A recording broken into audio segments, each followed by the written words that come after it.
সুপ্রিয় শিক্ষার্থী বন্ধুরা, আমার ঘরে আমার স্কুল অনুষ্ঠানে তোমাদের সবাইকে সুস্বাগতম।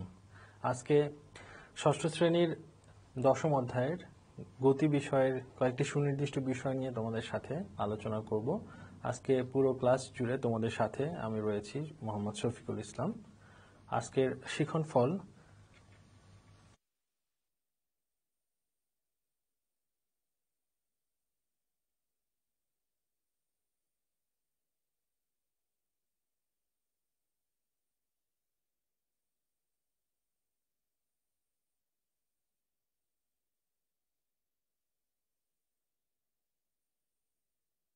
সুপ্রিয় শিক্ষার্থী বন্ধুরা, চলো তাহলে এবার ক্লাসে চলে যাওয়া যাক। হ্যাঁ, পর্যাবৃত্ত গতি বা পিরিয়ডিক মোশন বলতে আমরা কি বুঝি? ঘড়ির কাঁটার গতি লক্ষ্য করো। সেকেন্ডের কাঁটাটি প্রতি 1 মিনিটে একবার এর কেন্দ্রবিন্দুর চারদিকে ঘুরে আসে।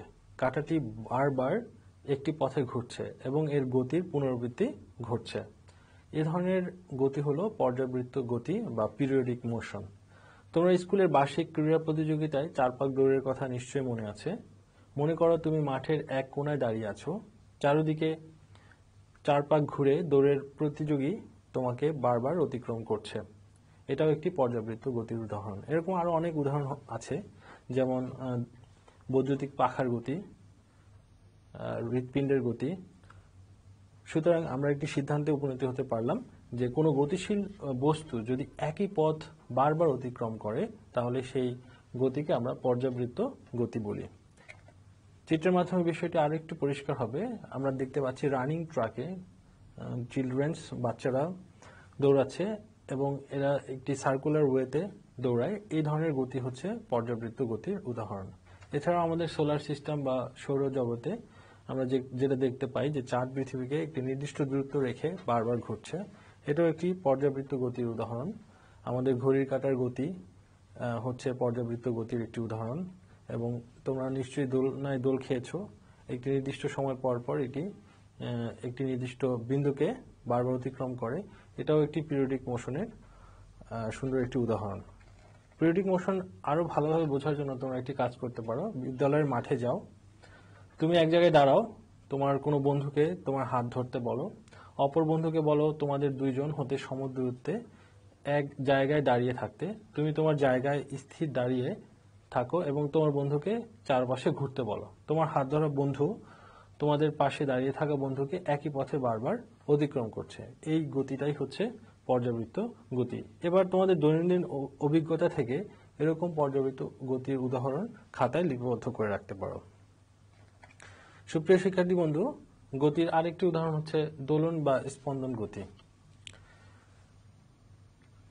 একটি কাজের মাধ্যমে এই স্পন্দন গতি আরো সুন্দরভাবে বুঝতে পারবা।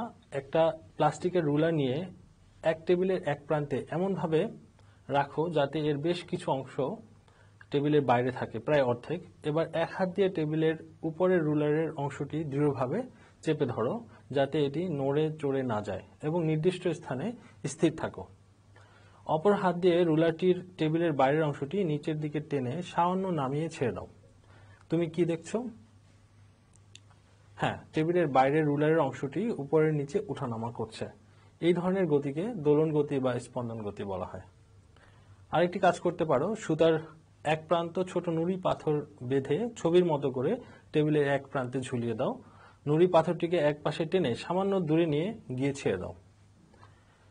পাথরটি প্রথমে যে স্থির অবস্থান থেকে টেনে নেওয়া হয়েছিল সেই অবস্থানে আবার ফিরে আসবে। এরপর পাথরটি আবার স্থির অবস্থানে বিপরীত দিকে চলে যাবে। কিছু দূরে যাওয়ার পর আবার স্থির অবস্থানে ফিরে এসে যে দিকে টানা হয়েছিল সেদিকে আবার ফিরে যাবে। এভাবে পাথরটি এর স্থির অবস্থানের দুই দিকে দুলতে থাকবে। এই দোলন হলো পাথরের স্থির অবস্থানের দুই পাশে অগ্র পশ্চাৎ গতি বা পাথরের গতিকে দোলন গতি বা স্পন্দন গতি বলা হয়। সুতরাং দোলন গতি বা স্পন্দন গতি হলো সেই গতি যেখানে কোনো বস্তু একটি অবস্থানের অগ্র পশ্চাৎ চলে বা গতিশীল থাকে। দেয়াল ঘড়ির দোলকের গতিও আমরা এই ধরনের গতি বা দোলন গতি বলে থাকি। দেয়াল ঘড়ির পেন্ডুলামের গতিকে আমরা চিত্রে দেখতে পাচ্ছি একটি দেয়াল ঘড়ি এবং এর পেন্ডুলামটি এদিক সেদিক নড়ছে। এই গতিটা হচ্ছে দোলন গতি, কিন্তু দেয়াল ঘড়ির যে গতিটা সেটা হচ্ছে পর্যাবৃত্ত গতি বা ঘূর্ণন গতি। সুপ্রিয় শিক্ষার্থী বৃন্দ, আরেকটি উদাহরণ হচ্ছে স্প্রিং এর গতি। স্প্রিং টেনে ছেড়ে দিলে এটি একবার উপরে যাবে আবার নিচে নামবে, এই ধরনের গতি হচ্ছে স্পন্দন গতি বা দোলন গতি। সুপ্রিয় শিক্ষার্থী বন্ধুরা, আমরা প্রথম পাঠ এবং এই পাঠ মিলিয়ে গতির সবগুলো উদাহরণ আমরা জানলাম চলন গতি, আমরা জানলাম ঘূর্ণন গতি, জটিল গতি, পর্যাবৃত্ত গতি এবং সবশেষে জানলাম আমরা স্পন্দন গতি বা দোলন গতি। এই 5 ধরনের গতি আমরা ষষ্ঠ শ্রেণীতে জানলাম। এর পরবর্তী বিষয়গুলো আরো আমরা উপরের ক্লাসে জানতে পারবো। সুপ্রিয় শিক্ষার্থী বন্ধুরা, এবার চলো জানা যাক দূরত্ব এবং সরণ সম্পর্কে। দূরত্ব এবং সরণ কাকে বলে? মনে করো আনিলা কোনো নির্দিষ্ট বিন্দু থেকে 10 মিটার দক্ষিণে গেল, তারপর সে উল্টা দিকে ঘুরে উত্তর দিকে 4 মিটার গেল। এখানে আনিলা দূরত্ব অতিক্রম করলো কত মিটার? 10 যোগ 4 14 মিটার। কিন্তু আনিলার সরণ ঘটলো মাত্র 10 বিয়োগ 4 6 মিটার। কেন? এর কারণটা কি? চলো আমরা জেনে নিই। দূরত্ব হলো নির্দিষ্ট বিন্দু থেকে অতিক্রম করা মোট দৈর্ঘ্য, এখানে তা 14 মিটার। আর সরণ হলো নির্দিষ্ট বিন্দু থেকে নির্দিষ্ট দিকে অতিক্রম করা সোজাসুজি দূরত্ব, স্ট্রেট ডিস্টেন্স, এবং তা হলো 10 বিয়োগ 4 ইকুয়ালস টু 6 মিটার বা 6 মিটার। সুতরাং দূরত্ব হলো যে কোনো দিকে অতিক্রান্ত দৈর্ঘ্য এবং সরণ হলো কোনো নির্দিষ্ট দিকে সোজাসুজি বা সরলরেখায় অতিক্রান্ত দূরত্ব। সরণ হলো বস্তুটির অবস্থানের প্রথম স্থান থেকে বস্তুটির অবস্থানের শেষ স্থান পর্যন্ত সরলরৈখিক দূরত্ব। আরেকটি উদাহরণের মাধ্যমে দূরত্ব এবং সরণ বিষয়টি পরিষ্কার হবে। মিসেস রাশিদা সামনের দিকে 7 কিলোমিটার হাঁটলেন, এরপর বাঁক নিয়ে পিছনের দিকে 5 কিলোমিটার হাঁটলেন। তিনি কত কিলোমিটার দূরত্ব অতিক্রম করলেন এবং তার সরণ কত মিটার হলো? যেহেতু তিনি প্রথমে 7 কিলোমিটার গেলেন, এরপরে পিছন ফিরে 5 কিলোমিটার গেলেন, তাহলে তার মোট দূরত্ব হচ্ছে 7 যোগ 5 12 কিলোমিটার। এবং তার সরণ অর্থাৎ প্রথম অবস্থান এবং শেষ অবস্থানের যে পার্থক্য তা হচ্ছে 7 বিয়োগ 5 2 কিলোমিটার। তাহলে এখানে দূরত্ব হচ্ছে 12 কিলোমিটার এবং সরণ হচ্ছে মাত্র 2 কিলোমিটার। আশা করি সরণ এবং দূরত্ব সম্পর্কে আরো ভালোভাবে বুঝতে এই চিত্রটি লক্ষ্য করো। ধরো তুমি টাউন এ থেকে টাউন বি তে যাবে। যদি তুমি সরাসরি যাও তাহলে তোমাকে 20,000 মিটার বা 20 কিলোমিটার অতিক্রম করতে হবে। কিন্তু সরাসরি রাস্তা যদি বন্ধ থাকে তাহলে তুমি বক্রপথে যদি যাও তাহলে তোমাকে অতিক্রম করতে হবে 50,000 মিটার বা 50 কিলোমিটার। তাহলে এখানে 2 ধরনের দূরত্ব আমরা অতিক্রম করলাম, একবার হচ্ছে 20 কিলোমিটার আর একবার হচ্ছে 50 কিলোমিটার। টাউন এ থেকে টাউন বি এর সরাসরি যে দূরত্ব অথবা সর্বনিম্ন যে দূরত্ব 20,000 কিলোমিটার বা 20 কিলোমিটার, এটি হচ্ছে সরণ। এবং বক্রপথের যে দূরত্ব অর্থাৎ 50,000 মিটার বা 50 কিলোমিটার, এই বক্রপথের যে দূরত্ব এটা হচ্ছে দূরত্ব অর্থাৎ ডিস্টেন্স। ইংরেজিতে সরণকে বলা হয় ডিসপ্লেসমেন্ট এবং দূরত্বকে আমরা ডিস্টেন্স বলে থাকি। আশা করি দূরত্ব এবং সরণ এই বিষয়টি তোমরা সুন্দরভাবে বুঝতে পেরেছ। আরেকটি চিত্রের মাধ্যমে যদি লক্ষ্য করি, এই যে বক্রপথ রয়েছে এখান থেকে সর্বমোট যে দূরত্ব হবে সেটা হচ্ছে ডিস্টেন্স বা দূরত্ব, এবং সরাসরি যে দূরত্ব সেটা হচ্ছে ডিসপ্লেসমেন্ট বা সরণ আমরা বলে থাকি। তাহলে ডিসপ্লেসমেন্ট বা সরণ হচ্ছে সরাসরি সর্বনিম্ন দূরত্ব, এবং বক্রপথে যে দূরত্ব রয়েছে সেটাকে আমরা ডিস্টেন্স বা দূরত্ব বলে থাকি, এবং এটির অবশ্যই ডিসপ্লেসমেন্টের থেকে বা সরণের থেকে বেশি হয়ে থাকে। আরেকটি সমস্যা দেখি আমরা। রাশেদ সাহেব সকালবেলা উত্তর দিকে 10 কিলোমিটার সাইকেল চালিয়ে গেলেন, অতঃপর বাঁক নিয়ে দক্ষিণ দিকে 4 কিলোমিটার এলেন।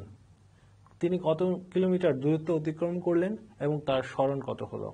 চিত্রটি লক্ষ্য করো, আমরা দেখতে পাচ্ছি উত্তর দিকে 10 কিলোমিটার আবার 4 কিলোমিটার উল্টো দিকে চলে এসেছেন। তাহলে সেক্ষেত্রে সর্বমোট দূরত্ব এবং সরণ কি সেটা তোমরা খাতায় লিপিবদ্ধ করবে। সুপ্রিয় শিক্ষার্থী বন্ধু, এবার আমরা জানবো দ্রুতি এবং বেগ সম্পর্কে। মনে করো স্কুল ছুটির পর আনিলা ও নওশীন নভ থিয়েটারে গেল। দুজনেই বিকেল 5টায় রওনা করলো। আনিলা নভ থিয়েটারে পৌঁছলো 5টা 30 মিনিটে আর নওশীন পৌঁছলো 5টা 10 মিনিটে। কে বেশি দ্রুত গেল? অবশ্যই নওশীন, কারণ নওশীন সমপরিমাণ দ্রুত আনিলার চেয়ে 20 মিনিট কম সময় অতিক্রম করেছে। রবিন ও শাহিন তাদের বাড়ি থেকে স্কুলে রওনা করলো। রবিন স্কুলে পৌঁছালো 20 মিনিটে, শাহিন স্কুলে পৌঁছালো 40 মিনিটে। রবিনের বাড়ি থেকে স্কুলের দূরত্ব হচ্ছে 1600 মিটার এবং শাহিনের বাড়ি থেকে স্কুলের দূরত্ব হচ্ছে 2000 মিটার। তাহলে কে বেশি দ্রুত হলো? এখানে রবিন কম দূরত্ব অতিক্রম করেছে এবং শাহিন বেশি দূরত্ব অতিক্রম করেছে। তো এই বিষয়টি আগের যে উদাহরণ রয়েছে সেভাবে সরাসরি বলা যাবে না, আমাদের একটি নির্দিষ্ট সময়ে তুলনা করে বলতে হবে কার বেগ বেশি বা কার দ্রুতি বেশি। তাহলে আমরা যদি 1 মিনিটে অতিক্রান্ত দূরত্ব বের করি তাহলে মোট দূরত্বকে সময় দিয়ে যদি আমরা ভাগ করি, অর্থাৎ 1600 মিটার রবিন গিয়েছে 20 মিনিটে, ভাগ করলে আমরা পাবো 80 মিটার এবং শাহিনের ক্ষেত্রে এই দূরত্বটা পাবো আমরা 2000 ভাগ 40। 2000 মিটার সে অতিক্রম করেছে এবং সে 40 মিনিট সময় নিয়েছে, সেক্ষেত্রে প্রতি মিনিটে সে দূরত্ব অতিক্রম করেছে 50 মিটার। তাহলে আমরা দেখতে পাচ্ছি যে রবিন 1 মিনিটে 80 মিটার যাচ্ছে এবং শাহিন যাচ্ছে 50 মিটার। এখান থেকে আমরা সহজেই বলতে পারি যে রবিনের দ্রুতি বেশি। সুপ্রিয় শিক্ষার্থী বন্ধুরা, তাহলে দ্রুতি এর একটি ইকুয়েশন বা একটা সমীকরণ হতে পারে দূরত্ব ভাগ সময়।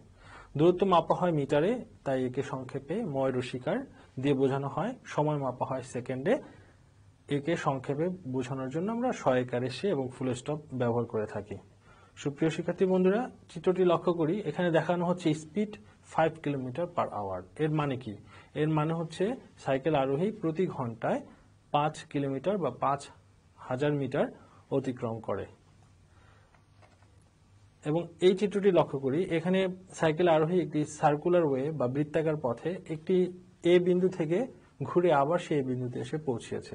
তো সেক্ষেত্রে এখানে স্পিড কত এবং ভ্যালোসিটি কত, অর্থাৎ স্পিড মানে হচ্ছে দ্রুতি, ভ্যালোসিটি বা বেগ হচ্ছে এখানে আমরা দেখব। তাহলে শিক্ষার্থী বন্ধুরা, আমরা দেখতে পাচ্ছি যে স্পিড হচ্ছে 5 কিলোমিটার পার আওয়ার অথবা 5000 মিটার প্রতি ঘন্টা, কিন্তু ভ্যালোসিটি বা বেগ হচ্ছে 0। কেন বলতে পারো? হ্যাঁ শিক্ষার্থী বন্ধুরা, এখানে আমাদের সরণ হয়েছে 0 মিটার, অর্থাৎ একই বিন্দুতে সে আবার সার্কুলার ওয়ে বা বৃত্তাকার পথে ঘুরে এসেছে। এ কারণে তার কোনো সরণ হয়নি, কিন্তু তার দূরত্ব অতিক্রান্ত হয়েছে, এ কারণে তার দ্রুতি পাওয়া গেছে, কিন্তু বেগ 0। সুপ্রিয় শিক্ষার্থী বন্ধুরা, একইভাবে যদি চারকোনাকার রাস্তা অতিক্রম করে একই বিন্দুতে এসে পৌঁছায়, সেক্ষেত্রেও বেগ 0 হতে পারে। আমরা একটি রানিং ট্র্যাক দেখতে পাচ্ছি, এখানে দৌড়বিদরা দৌড়াচ্ছেন, তাদের দ্রুতি যার বেশি সেই কি প্রথম স্থান অধিকার করতে পারে। এই চিত্রের মাধ্যমে আমরা দ্রুতি বিষয়টা বুঝতে পারলাম। সুপ্রিয় শিক্ষার্থী বন্ধু, আরেকটি উদাহরণের মাধ্যমে আমরা দ্রুতি এবং বেগের যে সমস্যা রয়েছে সেটি সমাধান করতে পারি। মনে করো একটি গাড়ি 3 সেকেন্ডে 60 মিটার দূরত্ব অতিক্রম করলো, তাহলে এর দ্রুতি কত? আমরা জানি দ্রুতি হচ্ছে দূরত্ব ডিভাইডেড বাই সময়। তাহলে দূরত্ব অতিক্রম করেছে 60 মিটার এবং সে এই 60 মিটার অতিক্রম করতে সময় নিয়েছে 3 সেকেন্ড। তাহলে আমাদের ফল হচ্ছে 20 মিটার পার সেকেন্ড। আরেকটি সমস্যা, নাহিয়ান কলেজের ক্রীড়া প্রতিযোগিতায় 4 পাক দৌড়ে 5000 মিটার 25 মিনিটে গেল, তোমাদের বের করতে হবে এর দ্রুতি কত। আশা করি এই সমস্যাটি তোমরা নিজেরাই সমাধান করতে পারবে। সুপ্রিয় শিক্ষার্থী বন্ধুরা, এবার আসো আমরা বেগ নিয়ে আলোচনা করি। কোনো নির্দিষ্ট দিকে দ্রুতিকে বলা হয় বেগ। বেগের অবশ্যই একটি নির্দিষ্ট দিক থাকবে। আমরা দ্রুতি বলেছি যে কোনো দ্রুত একক সময়ে যে অতিক্রম করে সেটাই হচ্ছে দ্রুতি, কিন্তু বেগ বললে অবশ্যই একটি নির্দিষ্ট দিকে বলতে হবে, উত্তর দক্ষিণ পূর্ব পশ্চিম উল্লেখ করতে হবে। মনে করো লুবাবা উত্তর দিকে 10 সেকেন্ডে 15 মিটার গেল, তার বেগ কত হবে? বেগ এবং দ্রুতি ইকুয়েশন বা সমীকরণ একই, কিন্তু দিকের ভিন্নতার কারণে দুটি দুই ধরনের রাশি। তাহলে বেগের ক্ষেত্রে দূরত্ব বাই সময় আমরা বলবো সরণ বাই সময়। 15 মিটার ডিভাইডেড বাই 10 সেকেন্ড, আমরা পেলাম 1.5 মিটার পার সেকেন্ড। অবশ্যই দিক উল্লেখ করতে হবে উত্তর দিকে। বেগের মান বলার সাথে দিক উল্লেখ করতে হবে, কারণ বেগের মান ও দিক উভয়ই আছে, কিন্তু দ্রুতি শুধু মান আছে। স্কুলের ক্রীড়া প্রতিযোগিতার পাক দৌড়ে প্রতি সেকেন্ডে অতিক্রান্ত দূরত্ব হলো দ্রুতির উদাহরণ।